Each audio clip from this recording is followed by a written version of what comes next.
গোপনে আদানি গ্রুপকে বিশেষ সুবিধা দেওয়ার অভিযোগ উঠেছে ভারতের প্রধানমন্ত্রী নরেন্দ্র মোদীর বিরুদ্ধে। প্রতিষ্ঠানটিতে ৩,৫০০ কোটি রুপির বেশি বিনিয়োগের পরিকল্পনা করে মোদী সরকার। চলতি বছরের প্রথম দিকে অনিয়ম আর জালিয়াতির জেরে যখন ব্যাপক চাপে পড়েছিল শিল্প প্রতিষ্ঠানটি, তখন তাদের রক্ষায় এই পদক্ষেপ নেওয়া হয়, যাতে ব্যবহার করা হয় রাষ্ট্রায়ত্ত বীমা সংস্থা এলআইসিকে। মার্কিন সংবাদ মাধ্যম ওয়াশিংটন পোস্টের এক এক্সক্লুসিভ প্রতিবেদনে উঠে এসেছে চাঞ্চল্যকর এসব তথ্য। হার্টের যত্নে বিশ্বসেরা ক্যানোলা তেল এখন বাংলাদেশে। ঘুষ কেলেঙ্কারির জেরে মার্কিন আদালতে মামলা চলছে বিশ্বের অন্যতম শীর্ষ ধনী গৌতম আদানির বিরুদ্ধে। জালিয়াতি ও প্রতারণায় জড়িয়ে পড়ায় ব্যাপক ভাবমূর্তি সংকটে এখন তার মালিকানাধীন শিল্পগোষ্ঠী আদানি গ্রুপ। আদানির ঘনিষ্ঠ জন হিসেবে পরিচিত ভারতের প্রধানমন্ত্রী নরেন্দ্র মোদী এবার বিজেপি সরকারের বিরুদ্ধে আদানি গ্রুপকে বিশেষ সুবিধা দেওয়ার অভিযোগ উঠেছে। মার্কিন সংবাদ মাধ্যম ওয়াশিংটন পোস্ট এক অনুসন্ধানী প্রতিবেদনে দাবি করেছে, ভাবমূর্তি সংকটে ভোগা আদানি গ্রুপকে রক্ষায় গোপনে বিপুল অঙ্কের অর্থ বিনিয়োগের পরিকল্পনা করেছিল মোদী প্রশাসন।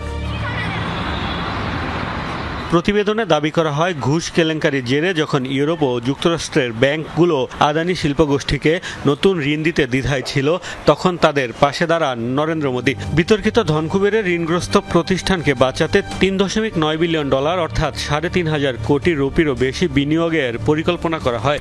ওয়াশিংটন পোস্টের দাবি, তাদের কাছে আসা নথি অনুযায়ী চলতি বছরের মে মাসে ভারতের কেন্দ্রীয় অর্থ মন্ত্রণালয়, আর্থিক পরিষেবা বিভাগ, রাষ্ট্রায়ত্ত বীমা সংস্থা এলআইসি এবং সরকারের থিঙ্ক ট্যাঙ্ক নীতি আয়োগ সমন্বিতভাবে এই বিনিয়োগ কৌশল তৈরি করেছে। মোদী প্রশাসনের গোপন পরিকল্পনার মূল উদ্দেশ্য ছিল আদানি গ্রুপের বিভিন্ন বন্ড ও ইকুইটিতে বিনিয়োগ করা, যার অংশ হিসেবে মে মাসে Adani ports $৫৮৫ million bond issue করলে তাতে এককভাবে বিনিয়োগ করে এলআইসি।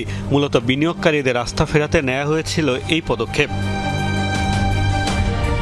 ওয়াশিংটন পোস্টের চাঞ্চল্যকর রিপোর্ট প্রকাশের পর ভারত জুড়ে উঠেছে সমালোচনার ঝড়। জনগণের অর্থ অপব্যবহারের অভিযোগ তুলেছে বিরোধী দল কংগ্রেস।